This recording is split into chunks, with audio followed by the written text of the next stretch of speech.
കൊല്ലം ഞാങ്കടവ് കുടിവെള്ള പദ്ധതിക്ക് അവശേഷിക്കുന്ന 1 കിലോമീറ്റർ ഭാഗത്ത് പൈപ്പിടുന്നതിന് ഉപരിതല ഗതാഗത മന്ത്രാലയത്തിന് കത്തയക്കാൻ തീരുമാനം.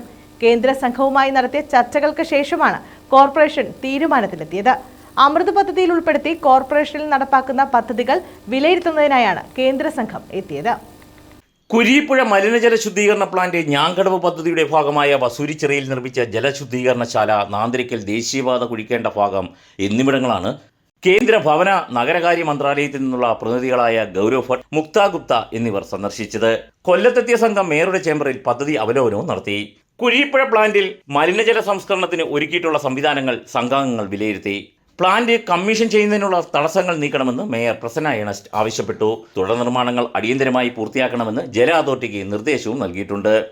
ശ്രമിച്ചുകൊണ്ടിരുന്നത് എന്നാൽ നേരത്തെ ഇട്ട സീവേജ് ലൈനുമായി ബന്ധപ്പെട്ടുകൊണ്ട് പൂർത്തീകരിക്കാൻ ഒക്കാത്ത സാഹചര്യമുണ്ട്.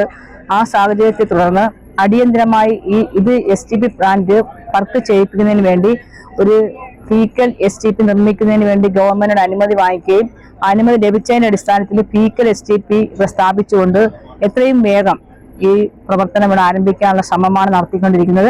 അതിന്റെ ഭാഗമായിട്ടാണ് ഇന്ന് ഈ സ്ഥലം വിസിറ്റ് ചെയ്തിട്ടുള്ളതും അതിനെക്കുറിച്ച് പഠിക്കുന്നതിനും അതിന്റെ തീരുമാനം എടുക്കുന്നതിനുമാണ് ഞങ്ങൾ ഇവിടെ എത്തിച്ചേർന്നിട്ടുള്ളത്. Mayor Prasanna Ernest, deputy mayor Kollam Madhu, സ്ഥിരം സമിതി അധ്യക്ഷരായ Geethakumari, S. Jayan, U. Pavithra, Sajeev Soman, Suja Krishnan, Amrut mission deputy director Sheela, corporation secretary RS Sanu, executive engineer Sajitha തുടങ്ങിയവർ പങ്കെടുത്തു. ന്യൂസ് ബ്യൂറോ, കൊല്ലം.